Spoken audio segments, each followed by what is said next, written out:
Welcome to the Adversity to Advantage podcast. This is the place to learn how to get through your worst rock bottom and start to embrace adversity. I'm your host, Petra Belzebor. I'm a therapist and a life coach, but my biggest learning is from my own rock bottom. My story includes being raised in a cult, dealing with depression, anxiety, suicidal thoughts, and alcoholism. But along the way, I've learned to turn my entire life around to one of success, joy, and fulfillment. So in this podcast, I'll be talking to people from all walks of life who've done the same. I'll be teasing out the skills and tools necessary, as well as using my own experience to teach you how to turn your adversity into your biggest advantage. Hey everyone, today we've got Abby Bushell, so excited. She does so many things. She's a hypnotherapist, EMDR therapist, which works with trauma. She has a background in the corporate sector. She has had quite a life. It even, might even supersede my own crazy life. She was with a family of 7, amazing work ethic, had to work from a really young age to sort of do her part. She's experienced domestic abuse, relationships, bullying as a child, severe postnatal depression with her daughter, culminating in having a tumor and being told that she had 6 months to live. Now, there's an interesting thing that she can actually appreciate that this message of 6 months to live has actually, for the first time at 44, given her full permission to live her purpose and sort of break the rules and do whatever she wanted to do. So there's this real blessing in having that experience. Welcome to the show. You're going to love it. Welcome, everyone, once again to the Adversity to Advantage podcast. Today, I'm privileged to introduce Abby Bushell. We met not too long ago, a couple years ago, in our life coach training. So she's, if anyone's ever done that, it's an absolute journey of emotions and all sorts. So we know the real us, I would say. Welcome to the show, Abby. Thank you. Thanks for coming. Okay, so within the last 2 years, Abby's amazing. So she's had a whole corporate sort of background, and just in the last 2 years, she's moved away from the corporate world. She's previously managed teams to follow her passion and to help others. So she's relaunched herself as a life coach and a hypnotherapist, which I find fascinating, after reflecting on her own life and the struggle she has overcome. So we've got the expertise, but we've also just got that personal story, which I'm so excited about. Abby, fill in the blanks for us about the work that you do and what are you passionate about at the moment?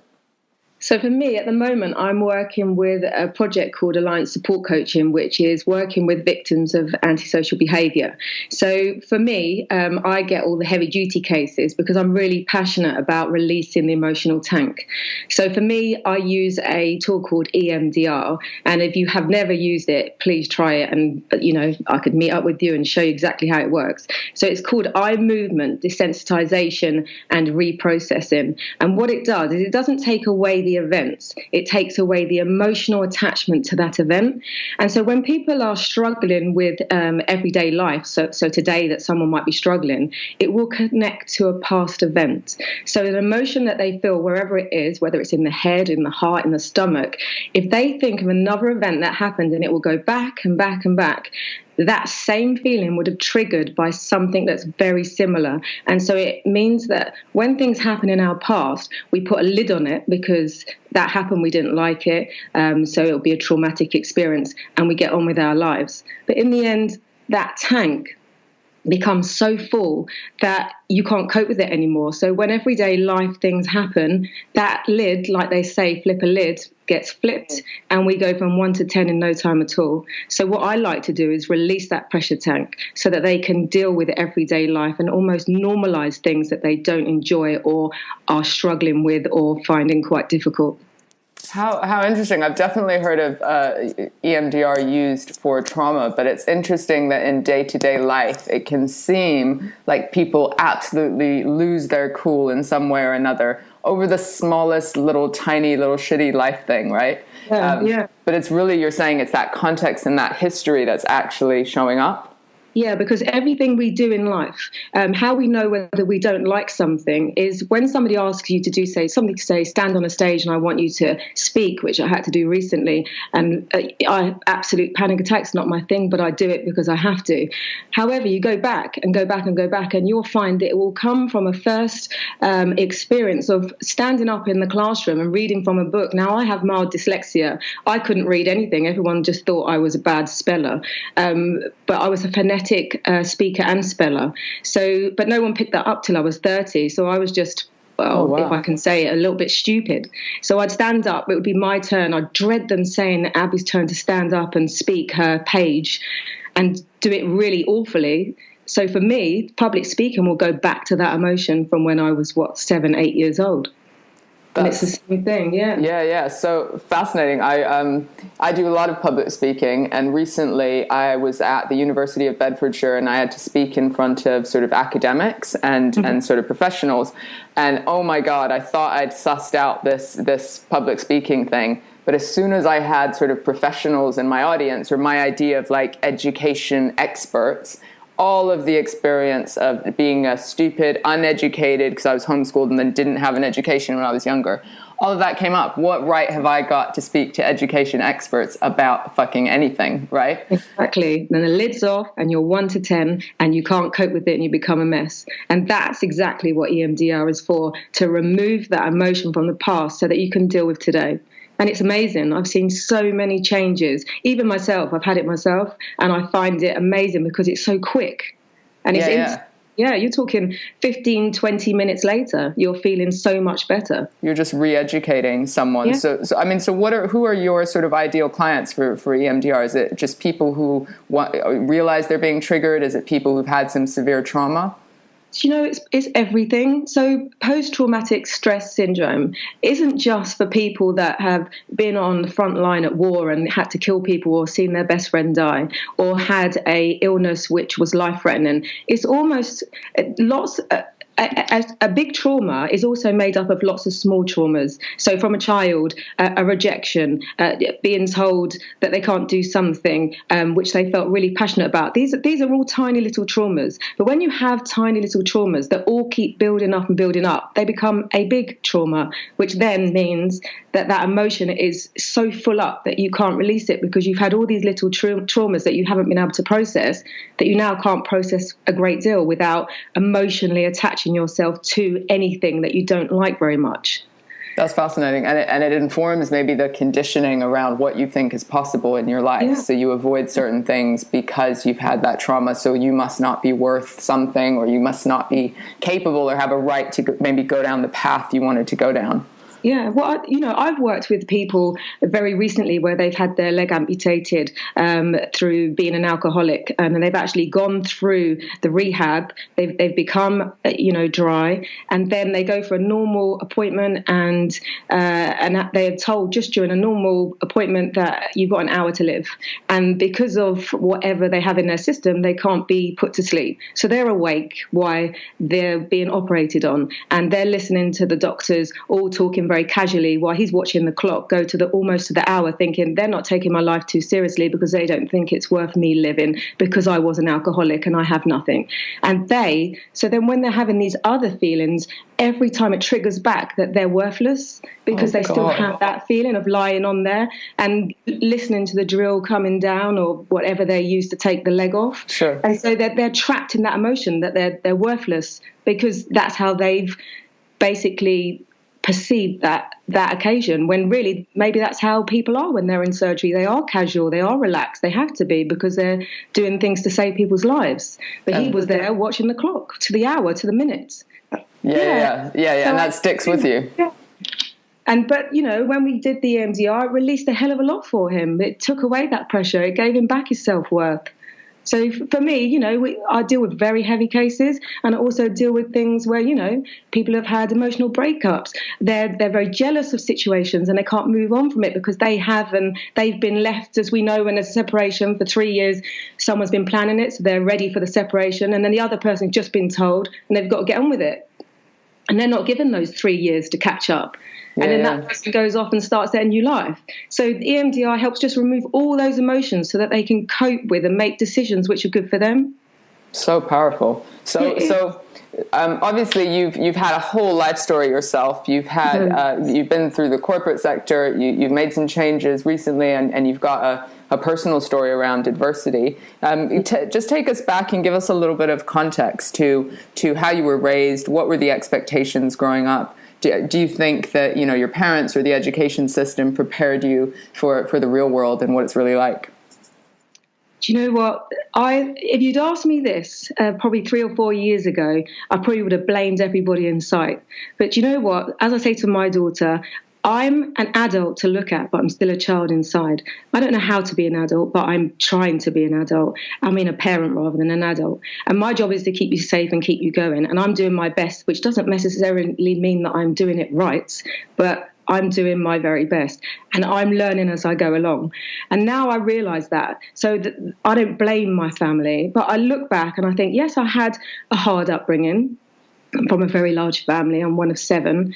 Mum and dad, self-employed, worked extremely hard. We had a large Victorian house, which I think everybody thought was probably paid for by the state, but my parents did everything to keep the house. They worked 7 days a week. She was a childminder, my mum was as well.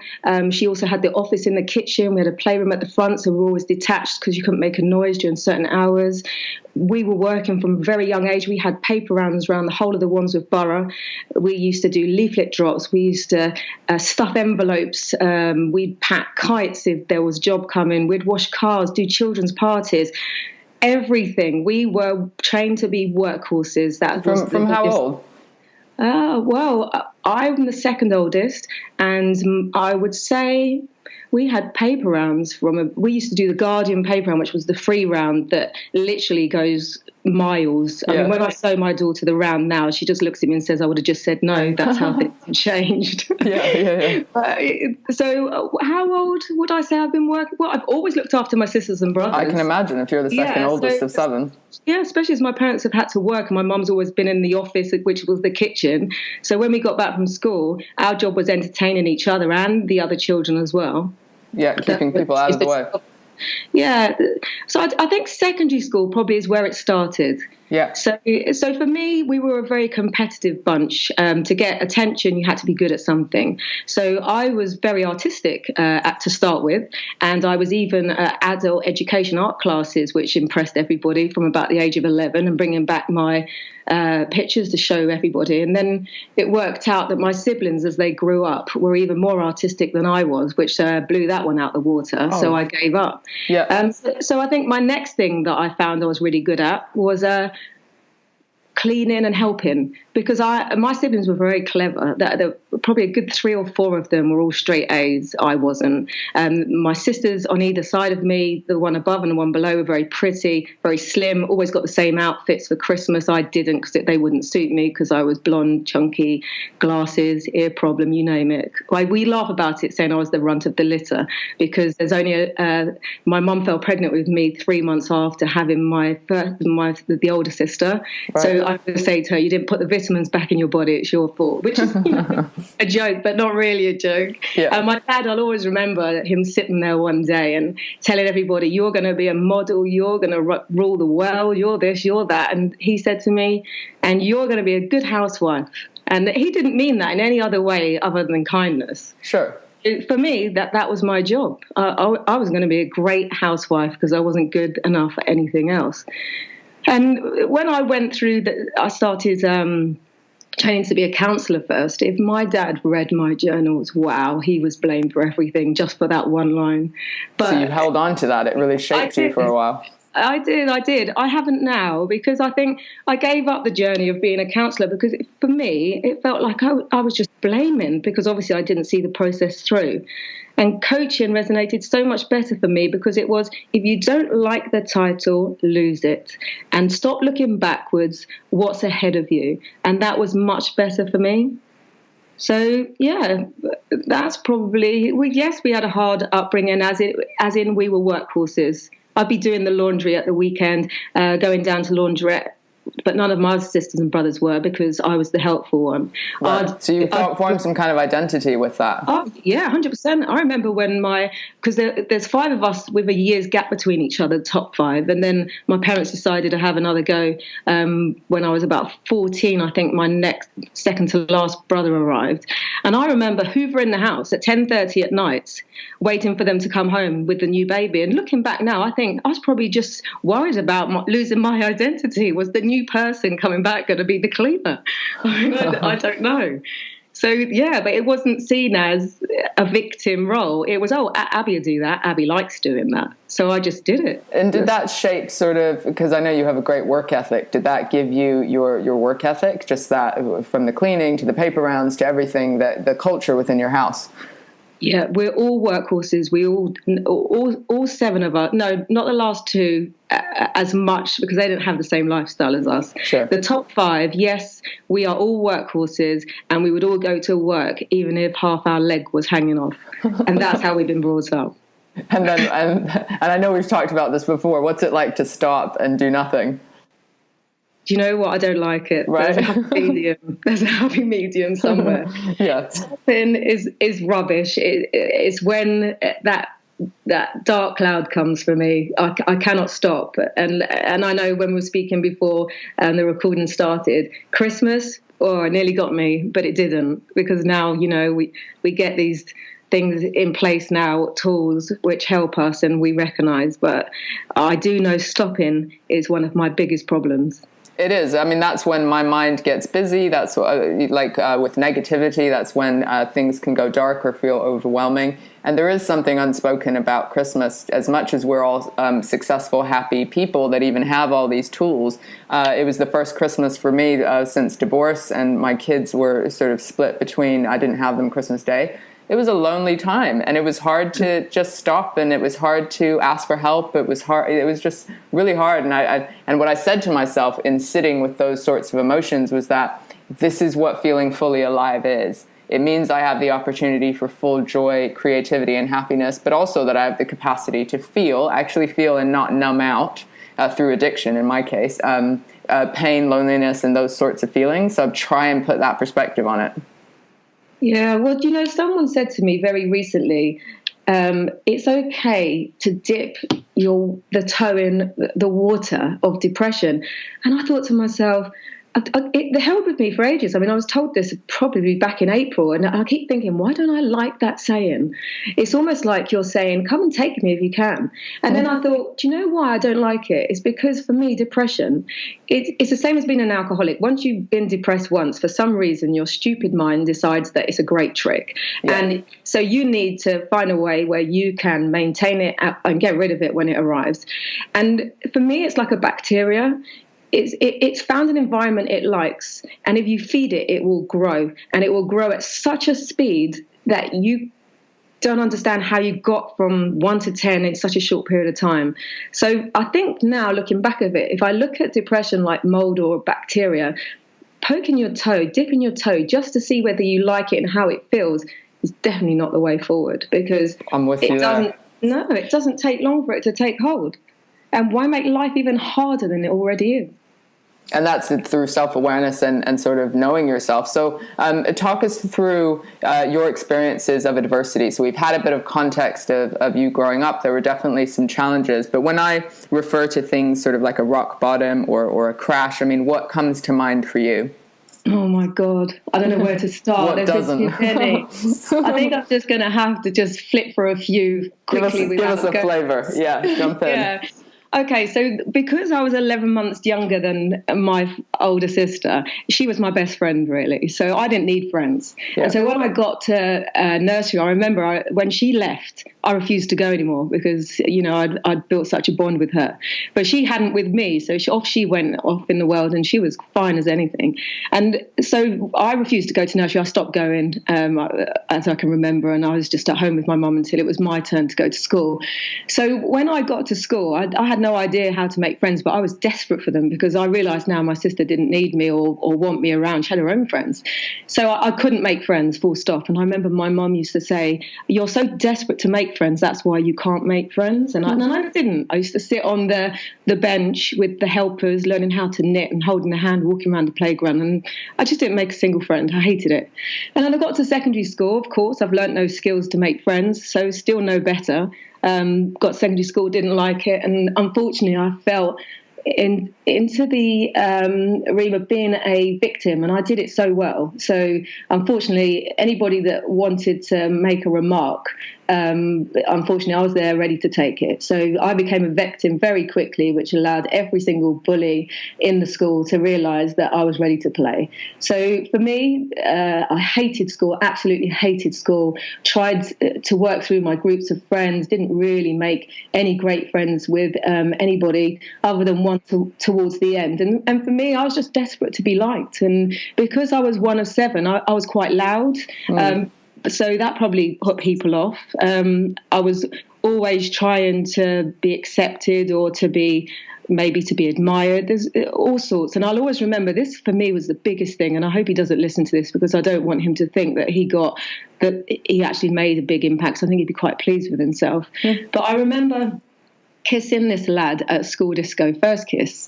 So I must have been about 13. And I was quite unattractive at school compared to my sisters, as everybody kept pointing out to me.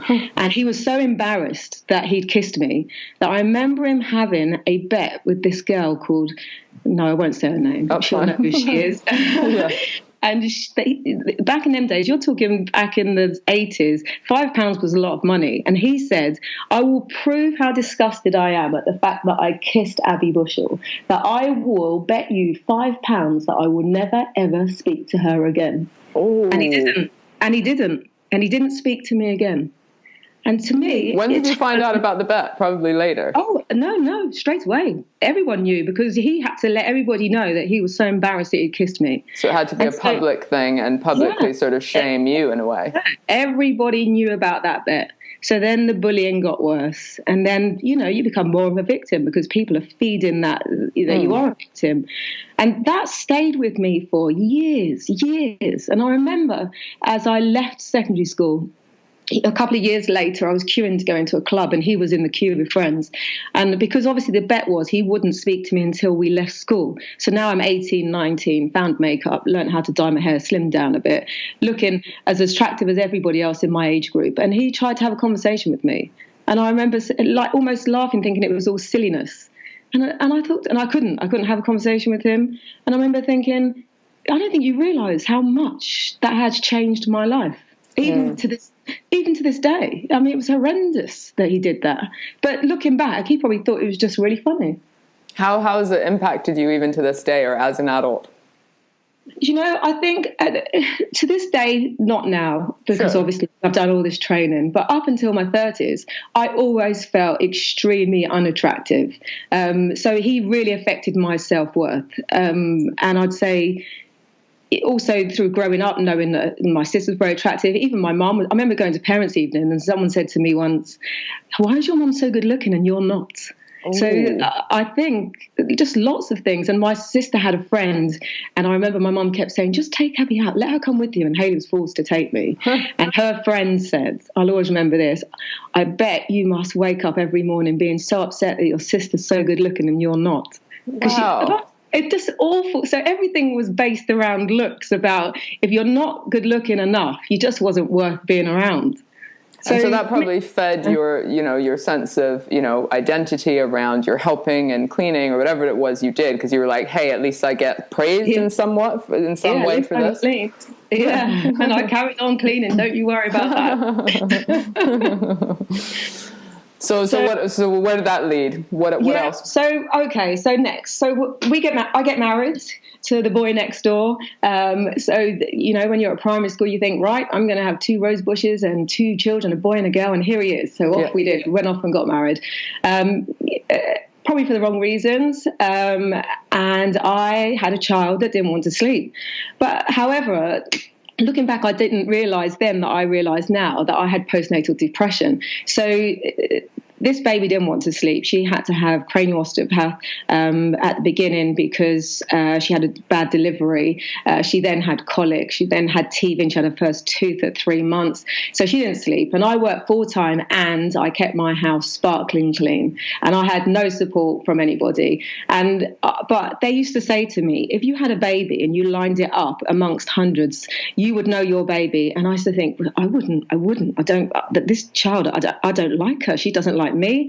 And we'd go to parties and she'd scream the whole time. And people would say, give her back to her mom. And I think, what are you giving her to me for? She's not going to shut up when I hold her. And I just felt awful, but I couldn't ask for help because my mum had 7 children. She worked full time. She was a workhorse. I couldn't say I can't cope with one, so I just carried on. I started not sleeping at all. I'd be walking around Tesco's because it used to be 24 hours and go shopping at night time. I'd come home and turn the washing machine on at lunchtime, go back to work.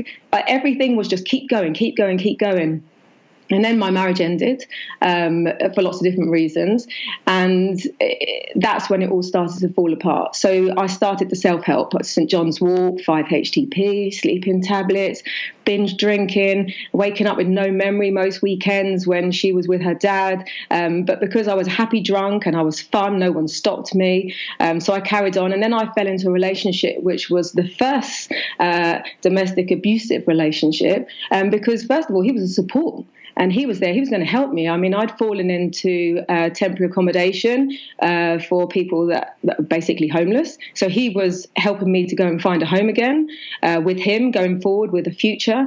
And that ended really badly because obviously the victim mentality fell back in. The domestic abuse was awful. And it ended up with police involvement and injunction.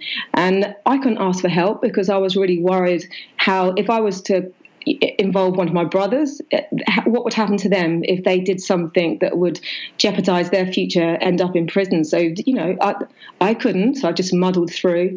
And I remember I used to drive along, and I remember I used to drive on the A24, and it used to have lots of winding routes and big walls. And I used to think, if I just put my foot down now, that would be it. I could just call it a day.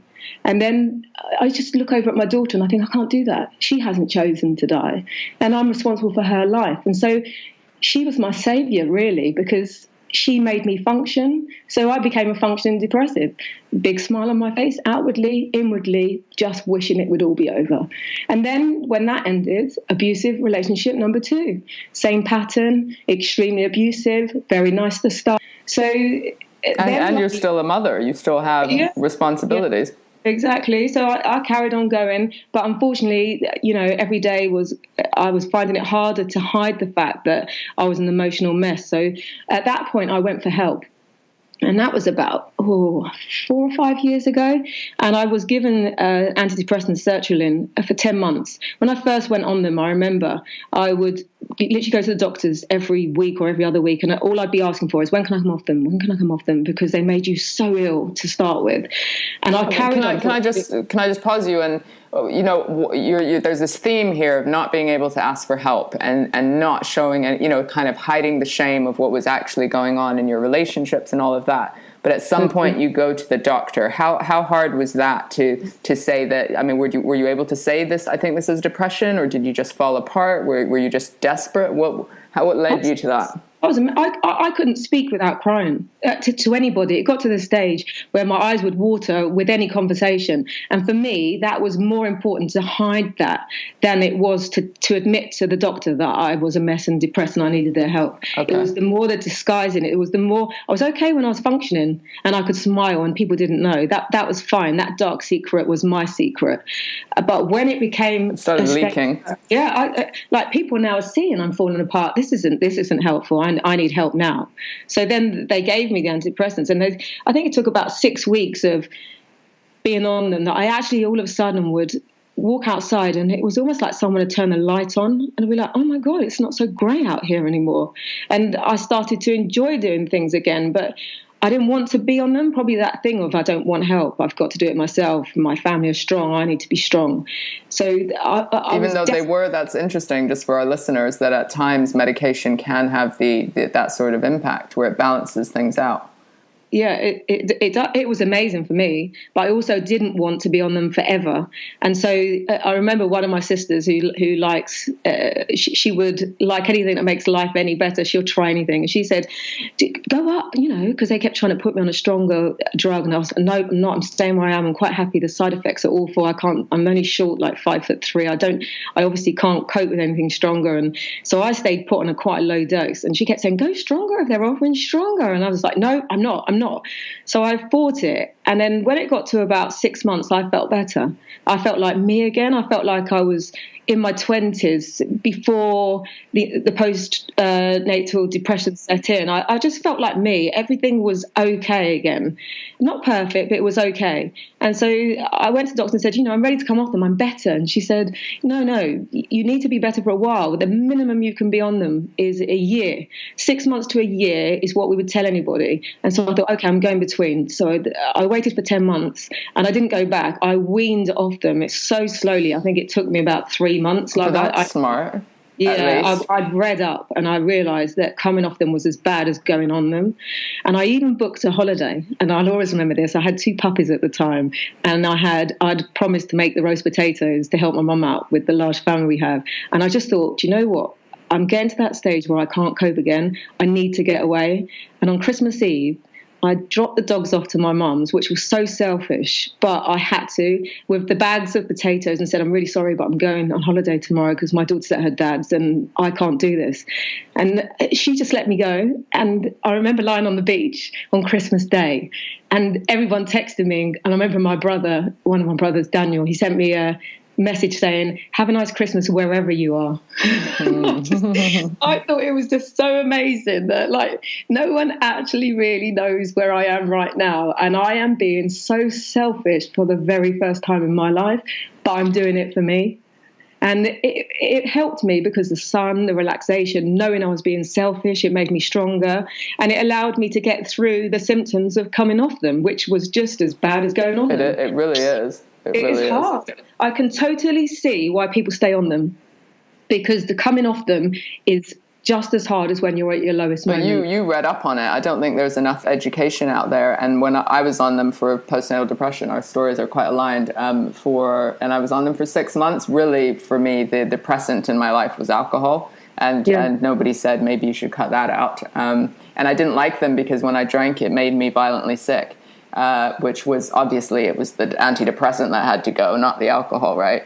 And I remember just running out and not going back to the GP. So essentially I got off antidepressants cold turkey. And I know, worst decision of my life. It must have been 2 weeks of absolute violent hell in my head and my body and my mind, But no, I didn't know. I was just so ignorant and wasn't reading up and was just in such a state of survival and fight or flight, But also, I think the message is very important that sometimes medication can just give you enough kind of light to learn how to cope with things or to access therapy or to kind of help yourself get through it. Or going on a beach like you.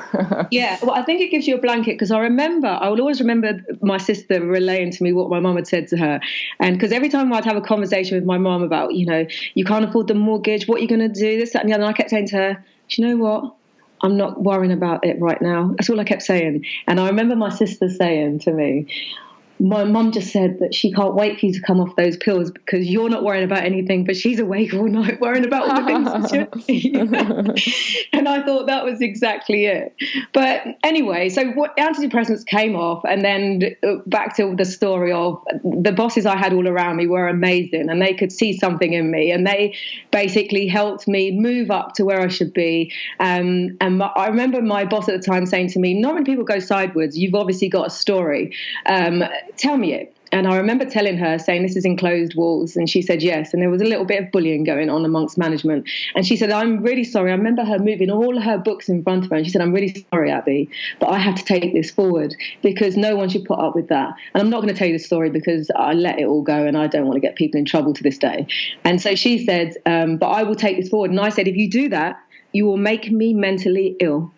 So I'm asking you not to. And she said, well, what else can you do? And I said, I need to get promoted to a higher grade than I left, because I would have stayed in that job forever to make it worthwhile leaving. And so she said, okay. And I did. I got promoted right the way up to a job I couldn't stand. But I did it because I thought, you know what? This is what I wanted, but I didn't like it. And then, unfortunately, one particular day, I had really bad pains. And I went to the doctors and they said that you have appendicitis, you need to get to hospital. And so I was selling my home at the time. And so I thought, I'll quickly go to work and drop off the paperwork to the solicitor to make sure I don't delay the house sale in case I'm in hospital for a few days. And so I did that. And then I went to work to finish off a few important things. And everyone kept saying, Abby, you need to get to hospital. I was like, I know, I'm just doing my job first. So I did that. And then I got to hospital and they said, we don't know what it is. Go away and we'll see you if it gets worse. And so 2 days later, basically, I woke up in intensive care being told that I had a tumour which was attacking my gallbladder, my ovaries, my appendix and my bowel, had half my bowel removed and had 6 months to live because it was such an aggressive tumour. And I just remember waking up in intensive care. My mum walked in and she kissed me on my forehead, and we aren't an affectionate family. And I thought, what? She kissed me on the forehead like I'm dying. And she said, did you hear what the doctor just said? And I said, I don't think he's talking to me, Mum. I had appendicitis. He's talking about the bowel and removing and tumours. And she said, no, he's talking to you. I said, no. She said, I'll just go back and get him. Because I said, well, tell me what he said. And she said, no, I'll go and get him, because she couldn't tell me what it was. And so the whole thing was all like a complete blur. But for me, I had booked in the training course that I met you on to go on in the April. And I went into hospital on the Wednesday initially. And on the Friday was when I was supposed to start the training course, but I'd already done a transactional coaching course. So for me, I was just doing this as a top up, and I was all doing my best to change my career. So this wasn't the changing career process. So I said to my mum, why are they slowing me down? I was supposed to be on a course. I've now had to delay it a month because I've paid it and they'll only let you delay a certain amount of times. And she said, I don't know maybe they're checking to see if you really want to do it. Maybe that's what the gods are doing to you. And I was so angry thinking they delayed me. I'll not be able to get on the next course for another 3 weeks. I didn't once think I was dying, because the only questions I asked the surgeon was, did you get it all? Which he said yes. And am I in a bag? Call me vain. And he said no. So for me, that's all I needed to know. I just needed to get home. And so but I've just heard, and it's sticking in my mind, you have 6 months left to live. Yeah, I know, but I just blanked the lot. I really didn't believe it was true. As far as I'm concerned, he got the lot, and I hadn't done in life what my life purpose was. So, and I have a daughter at home. I'm a single parent. All I've got to do is get home. So there's my workhorse ethic back in place, leg hanging off, get back to work. And it's an avoidance tactic, isn't it? Like if we can just keep busy enough, we can avoid how we truly might feel, fear, all the rest of it. 100%, and don't you worry, it came and bit me on the bum a year later. I'm sure it did. So I got back to work within a month. I was on your training course 3 weeks later. And I was, I shouldn't have done anything for 3 months after you've had a laparotomy, but I didn't know that at the time. Call that the NHS aftercare, but that's another story. And I was mowing the lawn at 3 weeks. I was running at 6 weeks. I was 100% getting ready to start racing those horse races again. So then I always remember I was sitting at work, it was a year later, and I must have been so tired. And it got to the stage where I'll be mowing the lawn, and suddenly, you know when it cuts out where you're picking up the grass and then you go to start it again, I suddenly forget how to start it. I'll be thinking, oh my God, have I got dementia? I didn't think for 1 second that it was burnout. And I was thinking, oh, that's weird. I say to my mum, and because my dad's a bit of a drinker, he kept doing these things too. So it all became a joke. What's Dad doing? This is what I'm doing. And then I'd suddenly forget how to turn the volume up on my phone. And I think, what? But I keep laughing, thinking, this is ridiculous. How can you not remember how to turn the volume up on your phone? So it's just like your mind went into some kind of overwhelm and forgot the simplest of things. Nothing was working. And then when I was at work, suddenly things were changing. There were lots of restructures. There was lots of stabbing in the back. There was the need to be more technical, and my brain wasn't ready for it, and I didn't want to do it. I didn't find it interesting. So one, my brain was falling apart, and I didn't think I had the ability, was one fear, I suppose. And two, I had no interest in it. And I remember I used to get into work really early because it suited me, because I wasn't a good sleeper, and I'd stay late. So I'd do really long hours. I remember my boss calling me up really late, knowing that I'd been there since 7 a.m, and it's like 6:30 at night. And he kept asking me these things, and he was really winding me up. And I thought, do you know what? I've had enough. And the next day, I put my house up for, I hadn't even sold my home. I hadn't even sold it, because this is another home later on. And I remember waking up and I thought, that's it, I'm resigning. And I didn't have a home, didn't have nothing. You know, I still had a mortgage to pay. I had nothing that would allow me to financially cope with the situation. So I thought, I'm selling up and I'm getting rid of this job. And I called up and I resigned. And in all my life, from having a child, getting married, finding out I haven't got cancer, from all those different experiences, I've never felt so liberated in all my life when I've said, that's it, I resign. And afterwards, I remember, because values are really important, and I was following so many values, and family is one of my values. And so I was doing everything in life, earning good money, getting a good job, working up the ladder, having a nice home, nice car, just to keep pleasing the family. And I couldn't stop doing that, because they would look upon me in a way that they wouldn't respect. So I remember calling my mom and say, look, I need you to back me up on this. I'm resigning, and I'm selling my home, and I'm going to go into rented, and I'm starting a new path. And she went straight into the defense of, you can't do this, downsize, do this, do that. And then I went, Mom, did you forget that I nearly died last year? And then she just didn't say another word. And it was almost like the tumor gave me permission to run my own life. So, because all of a sudden people were like, yeah, you're right, life's short. You can do what you like. But in the past, never ever, even at the ripe old age of 44, I still had to comply. But now it's, no, do you know what? A year later, or now almost 2 years, that you're alive. Do what you like. And so for me, it was a godsend, although it was horrendous. Of course. But the post-traumatic stress disorder, it came in a year later, which was around the time just before I resigned as well. And I'd be driving in my car, and suddenly I'd burst into tears as if I'd just been told, and I was working out what I'm going to do with my daughter. Oh my gosh, what am I going to do? How I've got to get everything sorted. And I'd be like, Abby, this you're in the clear. Why are you behaving like this? And then again, back to the good old Google, and then it says, this is typical. Once you calm down and life slows down, this is typical. And if it goes on for more than 6 weeks, then you need help. And fortunately, it did pass. And I don't know whether that was a placebo that, you know, in my head, I thought, oh, it's only going to last 6 weeks. And so 6 weeks, it did pass. I have no idea. But I do see this all the time, especially with women, where something, you know, huge happens, something very dramatic, or, you know, anything that can happen. And we go into survival, look after everyone else, look after our work, you know, and about a year later, it can hit like a truck. Yeah, it was awful. It was, like I said, it was like how I should have reacted. And then I thought to myself, and then I thought to myself, is it because you didn't react how you should have reacted when it happened? I've got no idea. But then if you hadn't fought it and been positive, would you still be here? So that's what I'm wondering. Who knows? The reality is you're still here, and that sort of prediction hasn't held up. Yeah, and I was actually told by a Professor Fish at the Marsden, that he doesn't know what it is, and I'm an enigma. So for me, it was a miracle. It was a miracle that they found it, because tumours don't hurt, but this one became septic through a cyst attaching itself to it somehow, and they've got no idea how.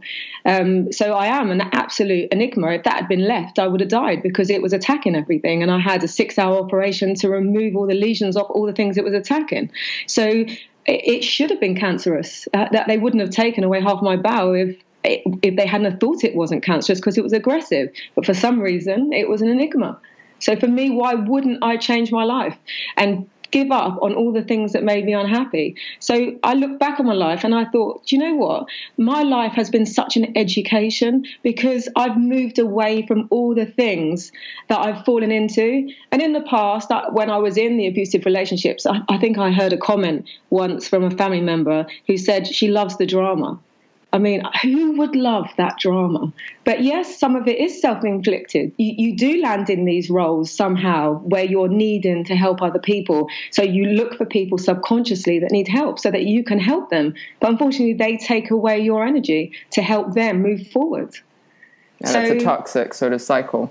And is it? I mean, it seems very clear in this story that because of your adversity, you are now able to fully live life on, you know, by your rules in the way that you want to live it fully. I am. And you know what? I'm still doing things with fear. I mean, this is early days for me. I've been working with the Alliance Support Coaching. Fortunately, I used to mediate with them. I also trained as a family mediator back last December, but unfortunately, there doesn't seem to be any work there. So, but then they've opened up a family mediation. Possibly there might be an opening. When I did the mediation, they opened up the life coaching for the antisocial behaviour victims some year later, which I fell into. So it's almost like I'm doing things with fear because I don't have a structure and a definite path. However, I seem to be landing in places which are doing okay. Things can get better. Obviously, work needs to come in for me to stay on this path rather than go back to a 9-to-5 office job, which would hurt, but at least I tried. So for me, being courageous has been the biggest strength for me. That's shown me how strong I am to be courageous, because you need strength to be courageous. So I gave up my job. But it's not the absence of fear, is it? Fear can still be there, it can still be present, but courageousness is just going anyway. Yeah, you just got to work through it, and you just got to do it scared. Just do it scared, that's what I do. I just every now and then where I do plans and forecasts and look ahead, and I do think, oh dear, this isn't where I expected to be at this point when I started this journey. But I think from the tumour, it's taught me to be patient, because I'm not a patient person. I want things to be done now, and I want it to be done quickly, and I want results. And the tumour made me slow down. And I don't think I could have gone through the last year and a half so far, well, in May it'll be 2 years, without being taught how to be patient.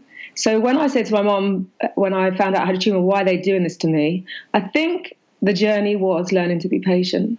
I mean, I can think of better ways to learn to be patient. Well, yes. But also there was a theme of you having a victim mentality right from when you were very young. And if anything, this could exacerbate that and be like, I am totally a victim of the universe, of whatever, my health, my body. But it seems like you have a different perspective on that as well. 100%. That I'm definitely no longer a victim. But it took a while to pull away from it. Because I think as I pulled away from it as I got older, I also had this desire to help people. So, which then put me back in the victim role, which wasn't where I wanted to be. Hence the reason why I've moved away from both the relationships. It was me that ended them both. So I had the strength to pull away, but I also had that victim mentality to go in there with the desire to help. So, it's like a double-edged sword. So for me, coaching and hypnotherapy and the EMDR, it's helping people, which means I don't have that need to take it into a relationship because I'm using it as a work ethic. And you're really coming from a personal story place as far as helping people that have trauma. I can just feel that the most powerful coaches and therapists are ones who have some story and a passion for showing people that there's another way to live.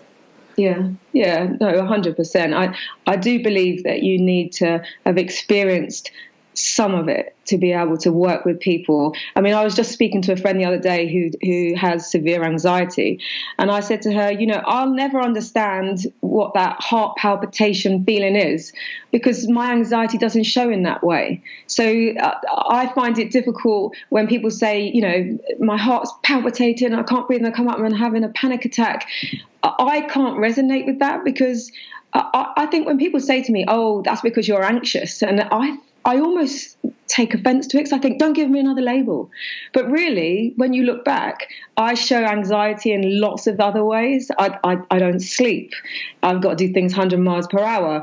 I have anxiety. I think we all have anxiety, but I don't display it in ways which I would see as typical, which is what people say to me with the heart palpitation and feeling like they're going to explode. So it's knowing yourself a little bit. So we're coming to the end of our time. I feel like there's so many different ways that we could go with this. I mean, what advice would you give to somebody who is in the midst of trauma or is experiencing something that's quite challenging? Is there anything that you would do differently in order to maybe prevent that burnout a year later? Or what would you say to people experiencing their own rock bottom? Do you know, the 4 doctors that I swear get us all through are Dr. Quiet, Dr. Diet, Dr. Exercise, and Dr. Laughter. If you've got all 4 of them in your lives, you're equipped. But as soon as we go down, our diet changes. We have food hangovers, we can't exercise, we don't want to go out because we don't feel good about ourselves, and it's difficult to get quiet times because we're in our own minds. So for me, it's strengthening, having quiet time. It's making sure 80% of my diet is giving me nutritious, because I'm not going to put the wrong fuel in my car because it's going to break down. And to exercise, even if I'm going to the gym and I'm not really there, get out. Be near movement, fresh air, wind, rain, storm, water, movement, just not being static, not sitting down and not sitting in your 4 walls. Do one small thing that's different to what you did yesterday. If that just means washing your hair or smiling at yourself, even if it's fake when you look in the mirror, do it. One small thing. I love that. And I suppose I would just add the connection element. So having someone or some people in your life that, you know, can build you up or are sort of the healthy type of people rather than the toxic people. Oh, definitely. The negative people just drain you. And if you have a positive outlook, which I genuinely do, and so people will be attracted to you, so they will drain it. So look out for those people. Yeah. Are they giving me something back as I'm giving them? And if all they're doing is taking and draining, then reassess. Should they be on your stage? Look at your stage like the theatre. Put all the people around you that benefit you and tie them around you tightly. Put the people that aren't that important slightly beside on the stage, but they're still there. And all the people that bring you down, put them in the audience so that you're aware that they're there and you can keep an eye on them, make sure they keep their distance, but you don't let them disappear, because that allows your mind to go over time wondering what they're doing and where they are. What a perfect analogy. Abby, thank you so much, Abby, for being so vulnerable, for telling us your story. I mean, it's amazing. I take so much inspiration. It's a privilege to know you and to know what you've been through. And because I know how powerful you are in the work that you do as well. And I've learned so much. Thank you for your time. Thank you. And ditto to you. Thanks a lot. Thank you so much for listening. If something helped you today, please do share this episode with a friend and let them know that they are not alone. I know that for me, isolation kept me stuck much longer than I needed to be. So let's practice courage and talk to someone about what's going on, as that's the first step to making life amazing. Check out my website, petravelsboer.com, for your free Kickstarter plan, which will teach you to turn your biggest weaknesses into your greatest strengths. Join the community of people who are changing the way they view life's challenges and living life to the full. Until next time, goodbye.